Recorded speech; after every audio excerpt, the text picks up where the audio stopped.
The doctor's voice on the phone was grim. "Mr. Miller is in critical condition. We believe he's been poisoned." My blood ran cold. Just hours earlier, I had personally handed my best friend, David Miller, the very bottle of whiskey that was now killing him. A birthday gift from my own son. This is the story of how I had to choose between my son and justice. If you believe that betrayal has consequences, make sure you subscribe, because you won't want to miss how this ends. The first thing you notice when a house becomes empty is the way sound travels. On the morning of my 68th birthday, the sound of the coffee grinder was almost violent. A mechanical roar that echoed off the kitchen tiles and down the silent hallway. I measured the beans with the same precision I'd once used to calculate the load-bearing capacity of a steel beam. It was a ritual. A small piece of order in a life that had grown quiet and formless. I took my mug to the window overlooking the garden. Outside, the world was waking up. A gentle mist was rising from the lawn, and my rose bushes stood like disciplined soldiers, their crimson heads bowed with dew. I'd poured my life into this house, this garden. My late wife, Eleanor, used to say I could coax life from stone, but I couldn't coax a single phone call from my own son. The thought of Liam arrived unbidden. As it often did, it wasn't a single memory, but a collage of them. A scuff mark on the baseboard near the door. A permanent reminder of a 5-year-old's collision with a tricycle. A series of faint pencil lines on the pantry doorframe, marking his growth. A ladder of years that now felt like a path to a different world. It had been 3 years. 3 years. 1 month. And 12 days of a silence, so profound it felt like a physical presence in the house. I was tracing the rim of my mug, lost in that familiar ache. When the doorbell rang, the sound was so unexpected it made my shoulders tense. It wasn't the mailman's hour, and I wasn't expecting anyone. I set my coffee down and walked to the front door, my footsteps unnaturally loud on the hardwood floors. Through the peephole, I saw only the empty porch. I opened the door to find a plain brown cardboard box on the welcome mat. There were no corporate logos. No Amazon smile. No shipping labels at all. Just my name, Kaden, written in large letters. And beneath it, scrawled in a rushed, almost frantic hand, "Happy birthday." My heart gave a painful lurch. I knew that handwriting. I'd seen it on birthday cards made with crayons. On homework assignments I'd helped with late at night. On the loan application for his first car. It was Liam's. After all this time, a message. I felt a cautious, fragile hope begin to unfurl in my chest. A feeling so foreign I'd almost forgotten its existence. I picked up the box, surprised by its solid weight, and carried it inside as if it were a sleeping bird. I set it on the kitchen table, my hands suddenly clumsy. I used a knife to slice the packing tape with surgical care, my engineering habits dying hard. I lifted the flaps and pushed aside the shredded paper. There, nestled inside, was a bottle of Blackwood Reserve, 2 one-year-old single malt. For a long moment, I just stared. The bottle was a work of art. Heavy glass and a deep, complex amber liquid that caught the morning light. It was a connoisseur's whiskey. The kind of thing men who close deals in high-rise offices drink. It was an incredibly thoughtful, incredibly expensive gift. And it was a gift my son knew without a shadow of a doubt. I could not drink. The fragile hope in my chest shattered, replaced by a cold, sharp confusion. The silence of the last 3 years had started with an argument in a sterile doctor's office. I can still hear Liam's voice, full of frustration. It's just a couple of drinks. Dad, don't be so dramatic. He hadn't been there for the follow-up. When Dr. Evans had shown me the charts, the stark, clinical proof that my heart was a tired engine that could no longer handle the strain of alcohol. Liam knew. So what was this? Was it a peace offering from a son who had forgotten the very wound that separated us? Or was it something else? A test, a strangely cruel joke. The bottle sat on my table. A beautiful, expensive enigma that felt more like a statement than a gift. My phone vibrated on the counter, startling me.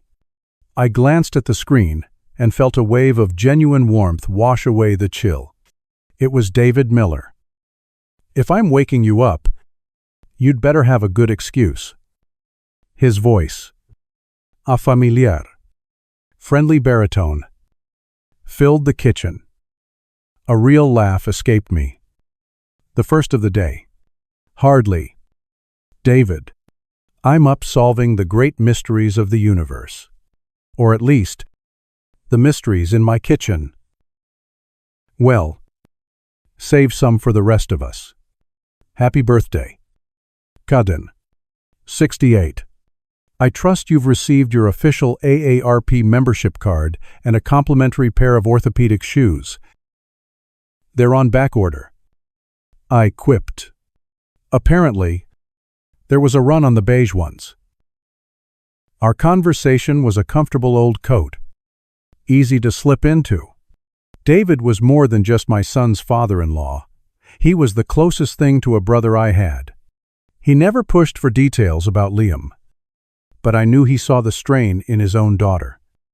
Sarah, he just remained a constant, a steady presence. As we were talking, my eyes kept drifting back to the bottle of whiskey. It was a problem without a solution. A gesture I couldn't accept and couldn't return. And then, listening to David's easy laughter, the solution became blindingly obvious. It was a way to turn this confusing, painful object into something good. Listen, Dave. I interrupted him. What are you doing later this afternoon? I've come into possession of something that's wasted on me, but I think it might be right up your alley. A few hours later, I was sitting in a wicker chair on David's sun-drenched porch. I handed him the bottle. His eyebrows shot up, and he let out a low whistle as he took it. Feeling its weight, Kadin. For heaven's sake, this is Blackwood Reserve. Do you know what a bottle of this costs? I have an idea, I said, a bit dryly. Think of it as a regifted birthday present. It's meant to be enjoyed. And I know you'll do a better job of that than I will. He looked from the bottle to me, his expression softening with understanding. He knew about my heart condition. He didn't ask any questions. He just smiled. A wide, honest grin. Well, in that case, I accept. Thank you, my friend. This is incredibly generous. I'll pour a glass tonight. After dinner, I'll raise it to you. Kadin, a toast to your birthday. And to many more. I'd like that. David, I really would, I said. And for the first time that day, I felt a sense of peace. That evening, the silence of the house returned. I was in my armchair, trying to read a history book, but the words kept blurring. The day's events played on a loop in my mind. The hope, the confusion, the quiet satisfaction of seeing David's happy face. My phone buzzed on the end table. An unknown number. He hesitated, then answered. Dad? Liam. His voice was thin, stretched, like a wire pulled too tight. Hello. Liam. I said, keeping my voice level. Calm. I wanted to see if you got my gift. He said. There was no warmth. No. Happy birthday. It was a surgical inquiry. I did. It arrived this morning. Thank you. A beat of silence. I could hear the faint sound of traffic in his background. And did you like it? Here it was. The heart of the matter. It's a very fine whiskey. Liam. A beautiful bottle. But you and I both know my drinking days are over. I let that hang in the air for a moment. So, I gave it to someone who would truly appreciate it. I dropped it off with David Miller this afternoon. The silence on the other end of the line was absolute. It wasn't a pause. It was a void. I could feel the pressure of it in my ear. For a second, I thought the call had dropped. Liam, are you there? When he finally spoke, his voice was unrecognizable. It was a high, strangled gasp. You, what he choked out. You gave it to who? To David. I repeated, my own voice slow and deliberate, as a cold, heavy feeling began to spread through my veins. Sarah's father. Why? What's wrong? Nothing, he said, the words snapping like a twig. Nothing's wrong. I have to go. The line went dead. I lowered the phone. Staring at it, my heart was hammering against my ribs. Affrontique. Panicked rhythm. That wasn't confusion in his voice. It wasn't disappointment. It was pure, undiluted panics. Why? Why would he care so much? My phone rang again, so suddenly and so loudly that I flinched. It was Sarah. I fumbled to answer it, my thumb slipping on the screen. Caden. Her voice wasn't a voice. It was a scream, torn apart by sobs. Godden. It's Dad, oh God. It's my dad. Sarah. Calm down. What is it? I said, standing up, my knuckles white as I gripped the phone. He was in his chair. He poured a drink, that whiskey you brought over, and he just collapsed. Caden, he's not breathing right. The ambulance is on its way. The room began to spin. The walls seemed to close in. Whiskey. The whiskey I brought over. The whiskey from Liam. Liam's panicked voice echoed in my head. You gave it to who? My legs moved on their own. A numb, disconnected walk to the kitchen. My eyes scanned the room, searching for an answer that I didn't want to find. And then I saw it. In the open trash can, sitting on top of the brown packing paper I'd thrown away that morning, was a small, clear glass vial. It was no bigger than my thumb. It had no label, and through the transparent glass, I could see that it was completely, utterly empty.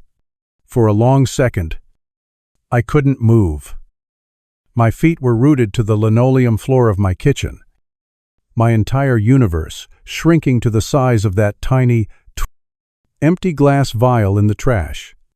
The world outside that single point, the buzzing of the refrigerator, the distant wail of a siren that was probably for David. The frantic pulse beating in my own throat, all of it faded into a dull, meaningless roar. It was an answer to a question I hadn't even dared to ask. It was proof. Then, adrenaline, cold and sharp, flooded my system. I didn't think. I acted. I grabbed my keys from the hook by the door and my wallet from the counter. My movements jerky and uncoordinated. The drive to St. Michael's Hospital was a blur of red lights and the angry horns of other drivers. My mind was a chaotic storm, replaying Sarah's terrified voice. The image of the vial. Liam's strangled panic on the phone. It was a puzzle assembling itself in my head. and the final picture was monstrous. The emergency room was a controlled chaos of bright lights, antiseptic smells, and the quiet urgency of people whose job it is to stand between life and death. I found Sarah huddled in a hard plastic chair in the waiting area, her face pale and streaked with tears. She looked up as I approached, her eyes wide and lost. She flew into my arms, burying her face in my shoulder, her body racked with sobs. "They won't tell me anything," she cried, her voice muffled against my jacket. "They just keep saying he's in critical condition, that they're working on him." I held her, murmuring useless words of comfort. My own heart, a cold, heavy stone in my chest. A doctor, a young woman with tired eyes, finally came out to speak with us. Her words were clinical, detached, but her expression was grim. "Mr. Miller suffered a severe cardiac event," she explained. "His system is in shock. We're doing everything we can to stabilize him. But frankly, we're not sure what we're dealing with. The toxicology screen is showing some anomalies we can't immediately identify. It looks like a form of poisoning." Poisoning. The word hung in the sterile air between us. Sarah gasped, a fresh wave of tears spilling down her cheeks. I just nodded, the cold stone in my chest sinking deeper. I knew what it was. I spent the rest of the night in that uncomfortable chair, holding Sarah's hand, watching the clock on the wall tick away the longest night of my life. By the time I drove home, the sky was beginning to bruise with the first hints of dawn. The house was cold and silent, but it was no longer an empty silence. It was a crime scene. My mind, trained for decades to see systems and solve problems, began to work. The grief and panic were still there, but something else was rising to the surface, a cold, methodical anger. My first stop was the kitchen trash can. I reached in, my fingers closing around the small glass vial. It was smooth and light. I placed it carefully inside a plastic sandwich bag and sealed it. Then, I remembered the glass David had been drinking from. Had Sarah mentioned it? No. She'd said he collapsed after having a drink.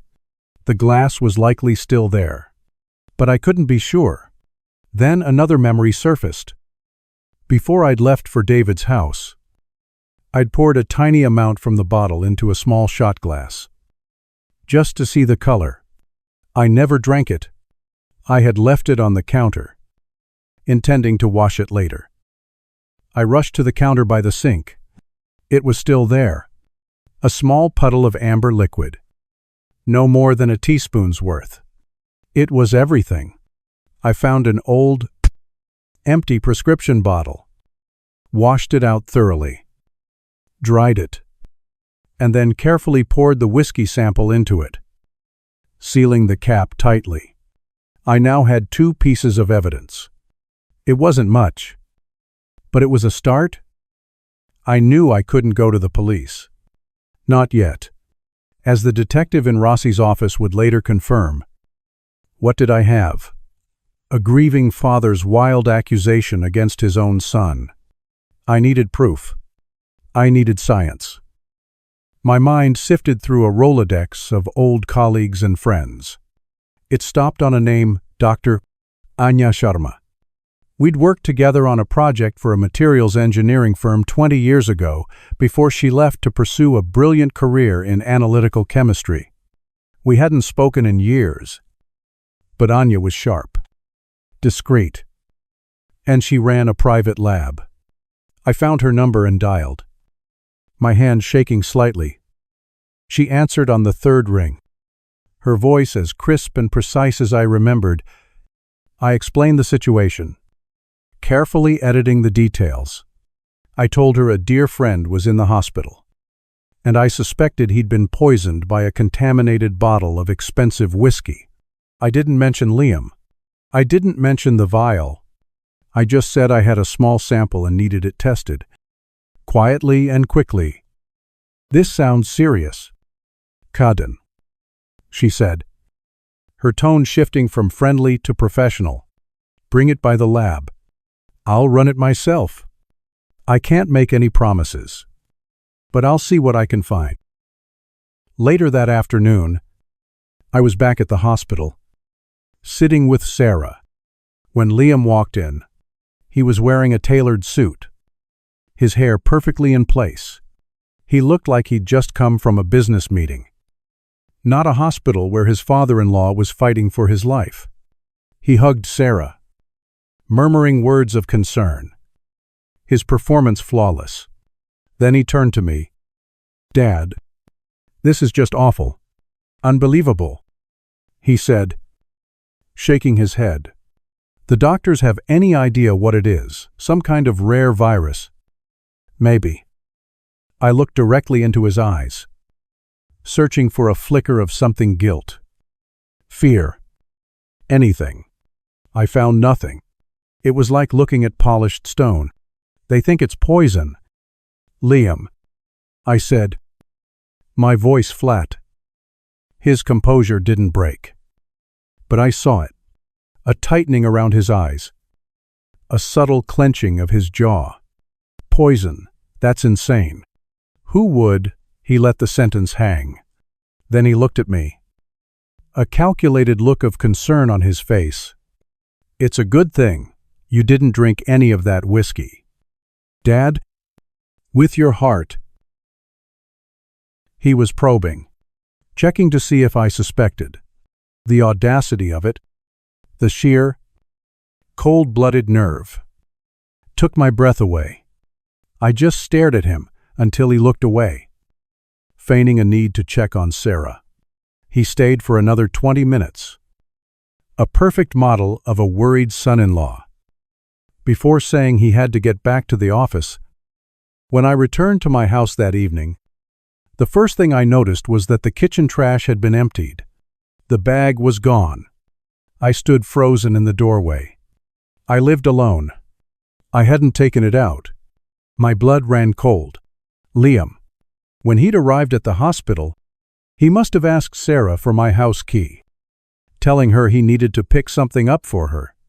A change of clothes, a phone charger, an excuse. He had been here.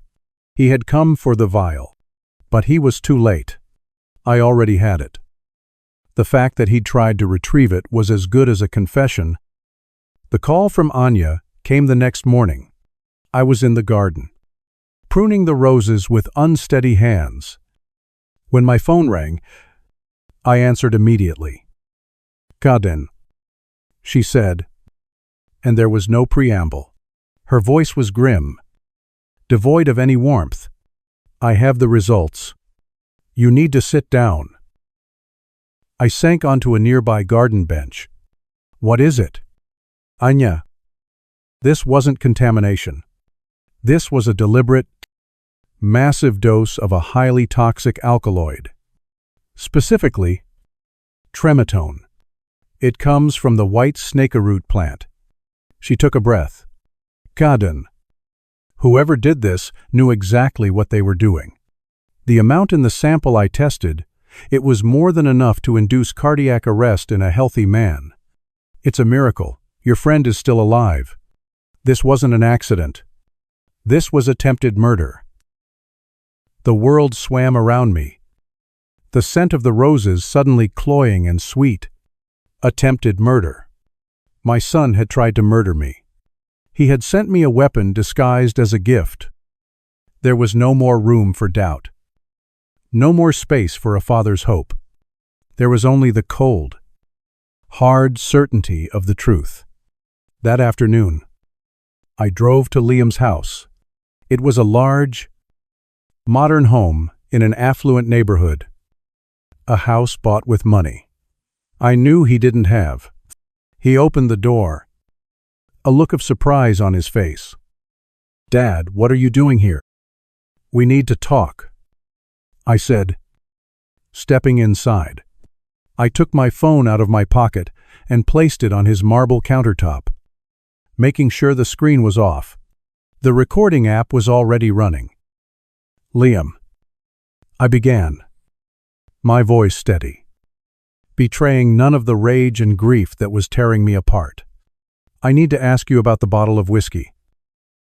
He stiffened, his mask of concern slipping. "What about it?" I told you.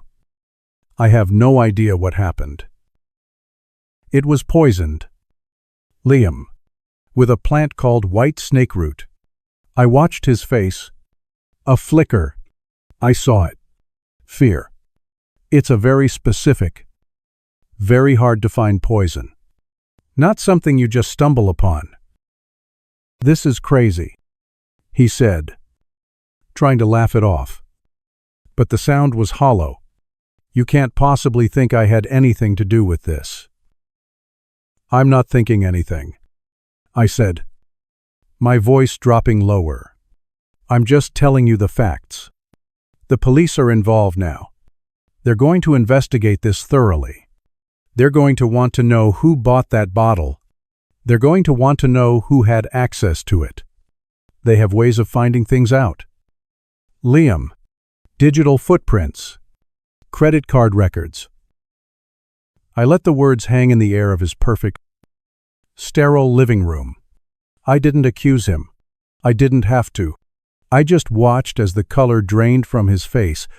He opened his mouth to speak, then closed it. He looked away. At the floor. At the wall. Anywhere but at me. He said nothing. The silence stretched, second after second, thick with guilt. It was the loudest confession I had ever heard. I picked up my phone and turned to leave. I had what I needed. My last stop of the day was the downtown police precinct. It was a place I had only ever seen in movies. I was led to a small, cluttered office where a woman in a smart blazer introduced herself as Detective Isabella Rossi. She had sharp, intelligent eyes that seemed to see right through me. I told her everything. I laid it all out. From the birthday gift to the panicked phone call to the empty vial and the lab results from Anya, I played her the recording from my phone, the one that was mostly silence. She listened patiently, taking notes, her expression unreadable. When I was finished, she leaned back in her chair, stapling her fingers. "Mr. Garden," she said, her voice calm and professional. "I understand that you are going through something unimaginable, and I believe that you believe everything you've told me." She paused, choosing her words carefully. "But from an evidentiary standpoint, what you have is circumstantial. A silent recording is not a confession. A father's accusation against a son, especially in a family with a history of conflict, is complicated. We need more than this. We need something concrete. Something that ties your son directly to the poison, or a motive so compelling it can't be ignored. Right now, I don't have enough to even bring him in for questioning." She looked at me with a hint of sympathy, but her message was clear. "I'm sorry," she said, "but if you want justice for your friend, we're going to need more. A lot more." I drove home from the police precinct under a sky the color of a fresh bruise. Detective Rossi's words echoed in my head. A calm, professional dismissal that felt more damning than an outright rejection. Circumstantial. Complicated. We need more. She wasn't an enemy, but she wasn't an ally either. She was a gatekeeper, and I hadn't brought her the right key. I was alone in this. The realization didn't bring despair. It brought a strange, cold clarity. The grief for the son I thought I had was a fire that had burned down to embers. What was left was the hard, unyielding structure of a problem that needed to be solved. That night, for the first time in years, I went into my old home office.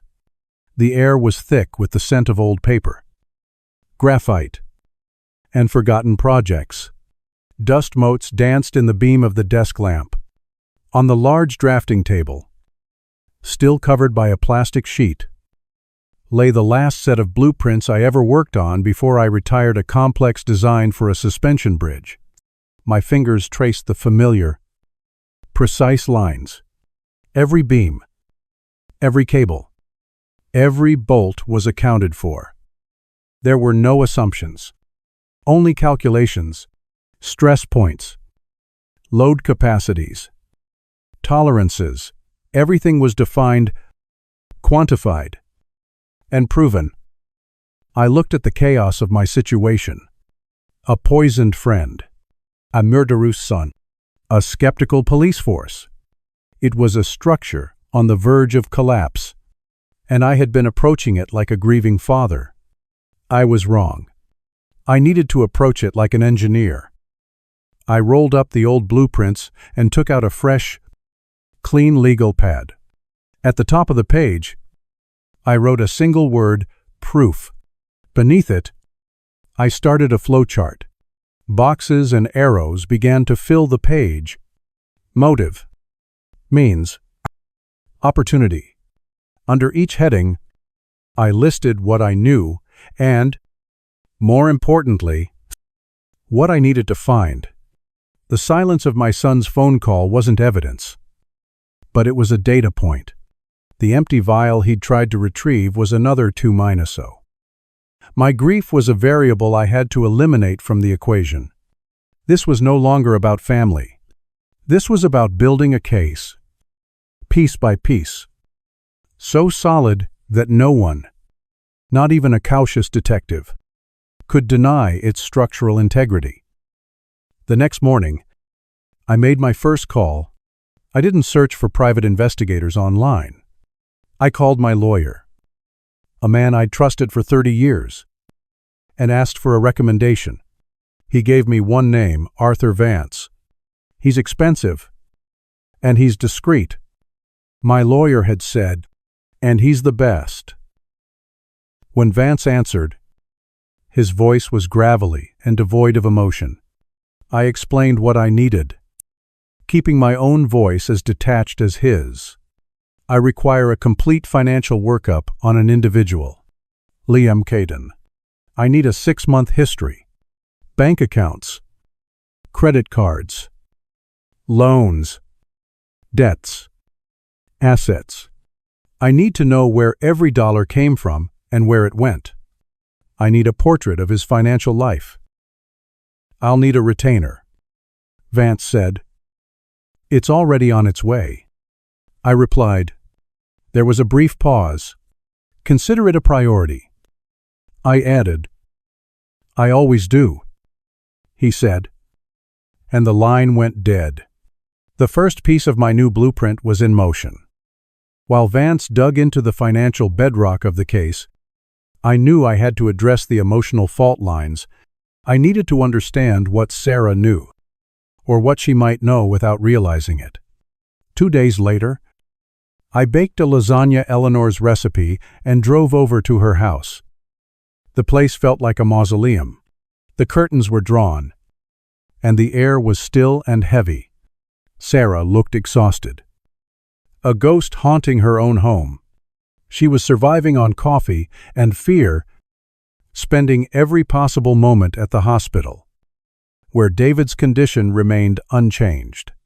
I made her sit down while I heated up the food. We ate in near silence at her large, empty dining room table. I didn't mention the police. I didn't mention my suspicions. I played the part I was supposed to play, the concerned, supportive father-in-law. I asked about the doctors, about her work, about how she was holding up. I'm not, she admitted, pushing a piece of pasta around her plate. I feel like I'm in a nightmare. Liam, he's trying to be strong, but he's a wreck. He's so stressed with work. And now this. I saw my opening. It was a narrow one. The pressure at his firm must be incredible. I said, my tone full of sympathy. I remember a fellow engineer at my old company. A brilliant guy. But he got in over his head with some investments. Started making risky moves. Hiding it from his wife. It's amazing how quickly things can spiral when you're trying to keep up appearances. I watched her closely. She stopped moving her fork. Her eyes were distant, focused on something I couldn't see. I had planted a seed. I didn't know if it would take root, but it was in the ground. I left soon after, telling her to call me if she needed anything at all. The email from Arthur Vance arrived late the next night. It was a single, encrypted PDF file with no accompanying message. I keyed in the password, and the document opened. It was 27 pages long. I sat there for over an hour, reading. It was worse than I could have imagined. It wasn't just a matter of living beyond his means. It was a portrait of a man in a desperate, frantic freefall. There were 3 high-interest personal loans from online lenders, each one taken out to pay off the previous one. His credit cards, all 6 of them were maxed out. There were records of cash advances, payday loans, and a significant withdrawal from his 401 Kelvin that had been eaten up by penalties and taxes. The final page was a summary. Liam's total unsecured debt was $237. Subawusher. He wasn't just drowning, he was at the bottom of the ocean. This was it. This was the motive. It wasn't just about an inheritance, it was about a financial guillotine hanging over his head. My death wouldn't just make him rich, it would save him from ruin. I attached the PDF to a new email and sent it to Detective Rossi. The subject line was a single word, motive. The call from Sarah came 2 evenings later. It was almost midnight, and her voice was a raw, terrified whisper. "Caden, I'm so sorry to call so late." "It's no problem." "Sarah, what is it? Is it about David?" "No. He's the same." She stammered. "It's Liam. I was looking for an insurance policy in his desk. For the hospital, and I found them. Letters. Pushed to the very back of a drawer." She took a shuddering breath. "They're from the bank. Final notices. They're going to foreclose on the house. We're months behind on the mortgage." I stayed silent, letting her talk. And then I remembered something. She continued, her voice cracking. "Something you said. About your friend, about hiding things. A few weeks ago, Liam was on my laptop. All night. For almost a week. He said his computer had crashed and he needed mine for a work project. He was so weird about it. Caden. So secretive. He'd slam it shut if I walked into the room. I was afraid he was looking at, or talking to another woman. But this feels so much worse." "What do you want to do?" "Sarah," I asked gently. There was a long pause, filled with the sound of her ragged breathing. "I want to know the truth." She whispered. The next morning, my phone rang. It was Detective Rossi. Her tone was entirely different from our first meeting. The skepticism was gone, replaced by a focused, professional intensity. "Mr. Caden, Sarah Miller came to my office an hour ago. She gave a full, formal statement, including her concerns about her husband's recent computer activity." She paused. "Between her testimony and the financial documents you provided, I was able to convince a judge to sign a warrant. We are retrieving your son's electronic devices as we speak." The wheels were finally turning. Now, it was time to build the trap. I needed Liam on my territory, in a controlled environment, where the final pieces of the puzzle could be locked into place. I waited until the end of the day. Then I called him. "Liam," I said, My voice calm, paternal. We need to talk. As a family. What's wrong? He asked, his voice wary. Nothing is wrong. But with David in the hospital, it's been a wake-up call. It's made me realize I need to get my affairs in order. I'm meeting with my lawyer next week to update my will, to set up a trust, to make sure David is cared for. No matter what, I need you and Sarah here. At my house. Tomorrow night. 7 o'clock. We need to discuss the details. I could almost hear the gears turning in his head. The will. A trust. Money. The desperation Vance's report had revealed would make him careless. Yeah. Dad. Of course, he said, his voice now smooth. Accommodating. We'll be there. The bait was cast. The next evening, I prepared the house. I didn't clean. Not really. I arranged the stage. I made a pot of coffee.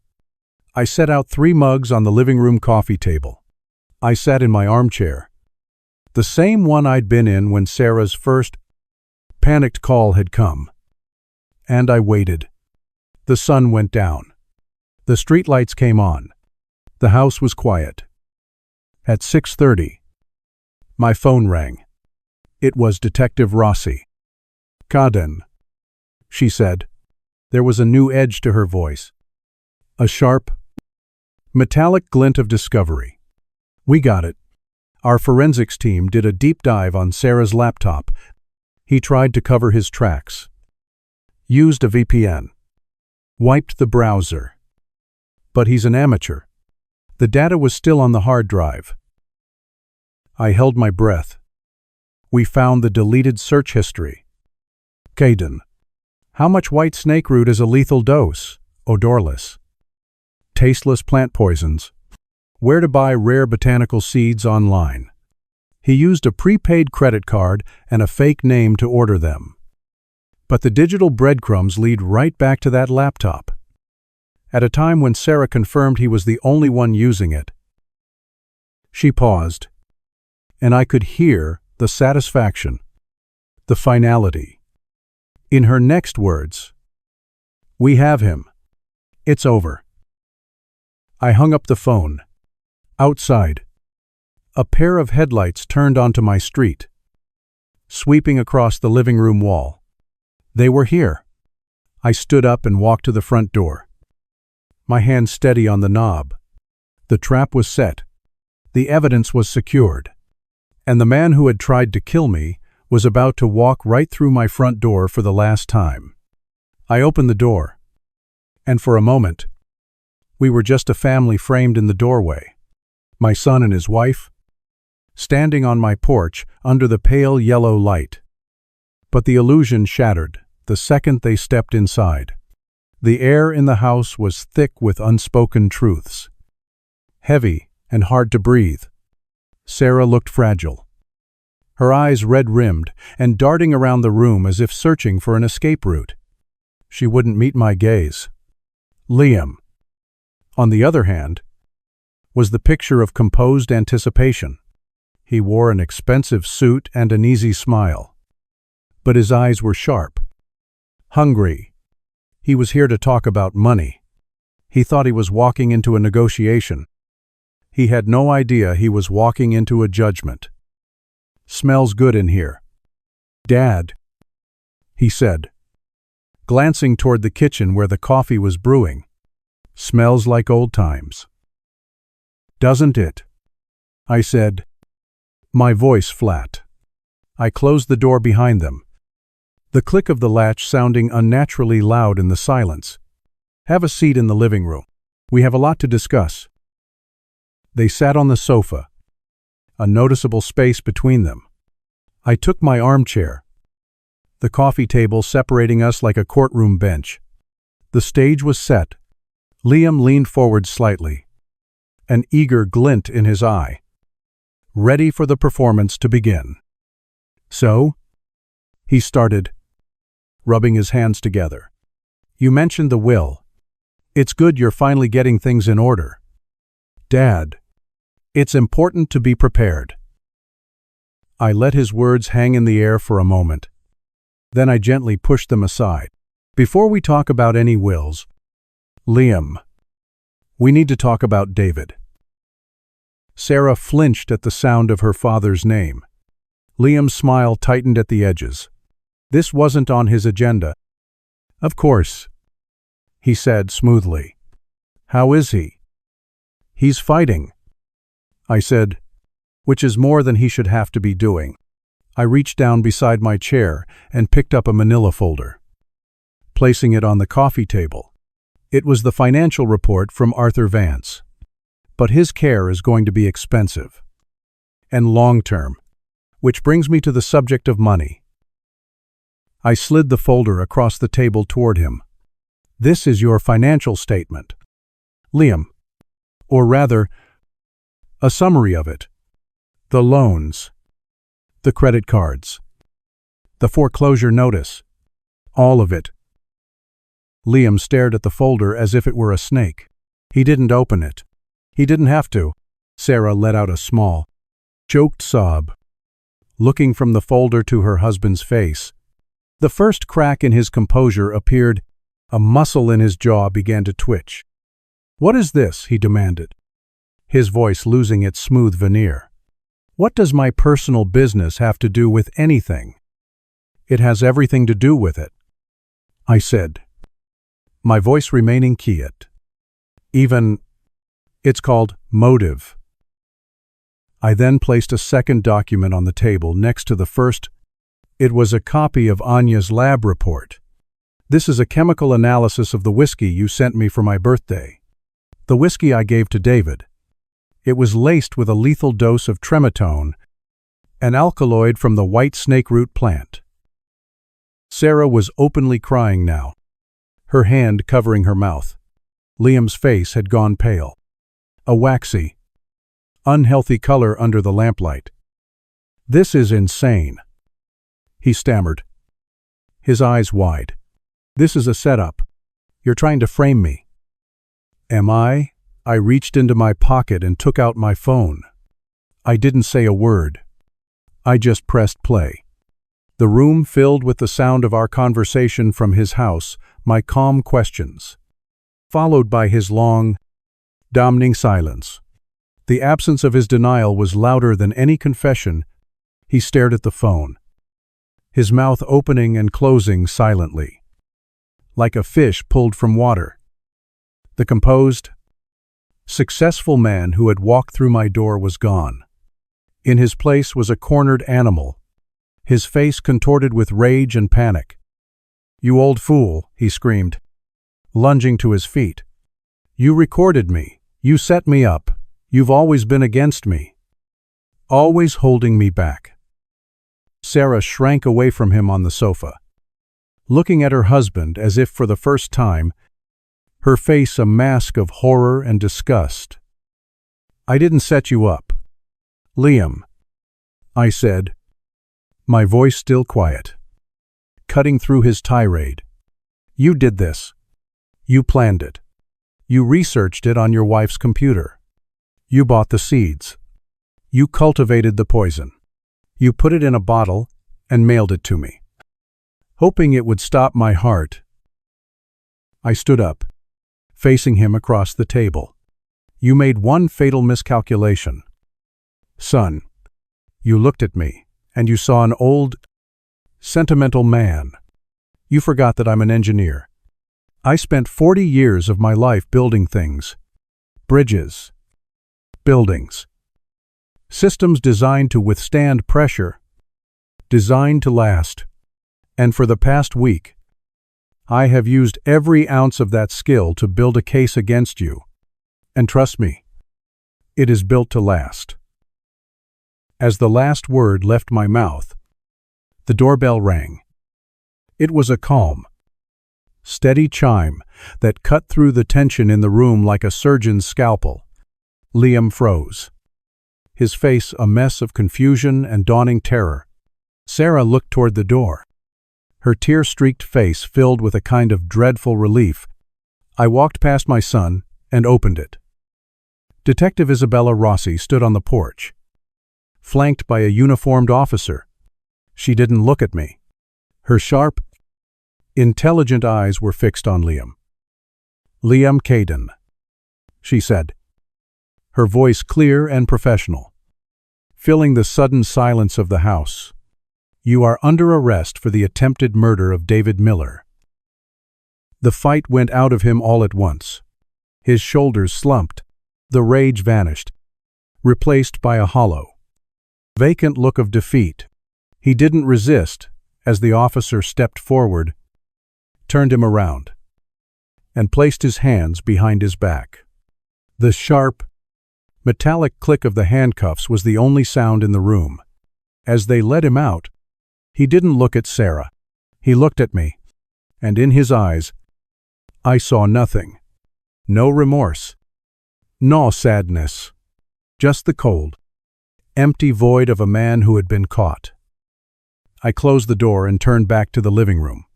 Sarah was curled into a ball on the sofa, her body shaking with silent, racking sobs. I sat down beside her. Not on the sofa, but on the coffee table, facing her. I didn't say anything. I just sat there, a silent presence in the wreckage of her life, until the storm of her grief began to subside. There was no triumph in that room, no satisfaction, just a profound, heavy emptiness, and the quiet, exhausted peace that comes after a hurricane has finally passed. A few weeks later, I was sitting in a brightly lit room at a rehabilitation center. The air smelled of disinfectant and hope. Across from me, in a wheelchair, sat David. He was thinner, pale, and his left hand had a slight tremor. But he was alive. His smile was weak, but it was real. We didn't talk about Liam. We didn't need to. We talked about the weather, about the physical therapist who worked him too hard, about the terrible hospital food. As I got up to leave, he reached out and grabbed my arm. His grip surprisingly strong. "You did the right thing, Caden," he said, his voice raspy but firm. "You saved my life. You did what you had to do." I just nodded, unable to speak, and squeezed his shoulder before I left. That evening, I was in my garden, tending to the roses. The sun was setting, painting the sky in shades of orange and purple. I snipped away a dead bloom, the thorns pricking at my fingers. I had lost my son. The truth was, I had lost him years ago, long before the poison, long before the arrest. The boy with the dirt on his cheek who helped me plant these roses was gone, replaced by a stranger I had helped send to prison. There was a deep, aching sadness in that knowledge, a wound that would likely never heal. But as I looked around at the quiet order of my garden, at the steadfast beauty of the roses, I also felt a sense of peace. I had protected an innocent man. I had stood for the truth. I had chosen justice over the illusion of family. And sometimes, in a world of broken things, that has to be enough.